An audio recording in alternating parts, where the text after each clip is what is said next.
भीष्म पितामह ने किए थे 4 घोर पाप, इसलिए मारे गए, इसलिए उनको मरना पड़ा। कुछ विद्वान मानते हैं कि देवव्रत भीष्म पितामह को महाभारत का खलनायक माना जाना चाहिए। भीष्म ने अम्बा, अंबिका और अम्बालिका का भावनाओं को कुचलकर जो कार्य किया वो अमानवीय था। भीष्म ने ऐसे कोई अपराध किए जो किसी भी तरह से धर्म द्वारा उचित नहीं थे, इसलिए कहा जाता है कि वे अधर्म के साथ होने के कारण आदर्श चरित्र नहीं हो सकते। भीष्म अपने पिछले जन्म में एक वसु थे और एक साप के चलते उन्हें इस जन्म में मनुष्य बनकर कष्ट झेलना था। अष्टवसु भाइयों से एक ध्रुव नामक वसु ने एक बार वशिष्ठ ऋषि की कामधेनु का हरण किया और इससे वशिष्ठ ऋषि ने ध्रुव से कहा कि ऐसा काम तो मनुष्य करते हैं, इसलिए तुम 8 वसुओं में से मनुष्य हो जाओ।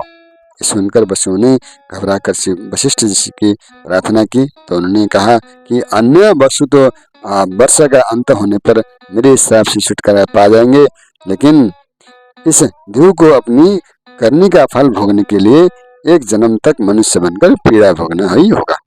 यही ध्रुव बाद में गंगा के कोख से देवव्रत के रूप में जन्मी। यही देवव्रत आगे चलकर भीष्म पितामह ही कहलाए।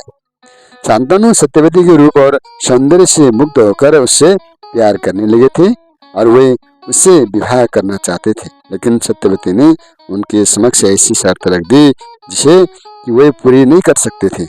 इस कारण वे दुखी और उदास रहते थे। जब भीष्म को इसका कारण पता चला तो उन्हें सत्यवती की शर्त मानकर अपने पिता शांतनु का विवाह सत्यवती से करवा दिया था। सत्यवती के कारण ही भीष्म को आजीवन ब्रह्मचार्य रहने की कसम खानी पड़ी थी। कसम खाने के बाद उन्होंने हस्तिनापुर की गद्दी पर कुरुवंश का शासन बरकरार रखने के लिए कई तरह के अपराध किए थे। सत्यवती के कहने पर भीष्म ने काशी नरेश की 3 पुत्रियों अम्बा, अम्बालिका और अंबिका का अपहरण किया था। बाद में अम्बा को छोड़कर सत्यवती के पुत्र विचित्र प्रिय से अम्बालिका और अंबिका का विवाह कर दिया था। गांधारी और उनके पिता सुबल की इच्छा के विरुद्ध भीष्म पितामह ने धृतराष्ट्र का विवाह गांधारी से करवाया था। माना जाता है कि इसलिए गांधारी ने अपनी आंखों पर पट्टी बांध ली और आखिर अंत में गांधारी को दावाग्नि में जलकर खुद के प्राणों का अंत करना पड़ा था। भरी सभा में जब द्रौपदी को निर्वस्त्र किया जा रहा था तो भीष्म चुप बैठे थे। भीष्म ने जानते हैं बुझते हैं दुर्योधन और शकुनी के अनैतिक और छलपूर्ण खेल को चलने दिया। सरसैया पर भीष्म जब मृत्यु का सामना कर रहे थे तब भीष्म ने द्रौपदी से इसके लिए क्षमा भी मांगी थी। जब कौरवों की सेना जीत रही थी ऐसे में भीष्म ने एन वक्त पर पांडवों को अपनी मृत्यु का राज बताकर कौरवों के साथ धोखा किया था। भीष्म ने सरसैया पर लेटे हुए पूछा श्री कृष्ण से कि हे मधुसूदन, मेरे कौन से कर्मों का फल है जो मुझे बाणों की सैया पर मिली। तब श्री कृष्ण ने कहा पितामह, आप अपने पिछले 101 जन्म जब एक राजकुमार थे तब आप एक दिन शिकार पर निकले थे। उस वक्त एक करकैटा का एक वृक्षा से नीचे गिरकर अपने घोड़ों के अग्रभाग पर बैठा था। भीष्म ने अपने बाँट से उठाकर उसे पीठ के पीछे फेंक दिया। उस समय वो बैरिया के पैर पर जाकर गिरा और बैरिया के कांटे उसकी पीठ पर धस गए।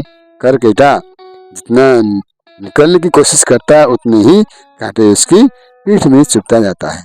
इस प्रकार करकैटा 18 दिन जीवित रहा और यही ईश्वर से प्रार्थना करता रहा हे प्रभु, युवराज जिस तरह से मैं तड़प तड़प मृत्यु को प्राप्त हुआ हूँ और ठीक उसी प्रकार तुम भी अपने अगले पिछले जन्म में भीष्म द्वारा इतने पाप करने के बाद भी भीष्म पितामह को किस भी तरह से खलनायक नहीं माना जाता है, क्योंकि भीष्म ने जो भी किया है वो हस्तिनापुर के सिंहासन की रक्षा और कुरुवंश के बचाने के लिए किया था। तो महाभारत का सबसे बड़ा खलनायक कौन था?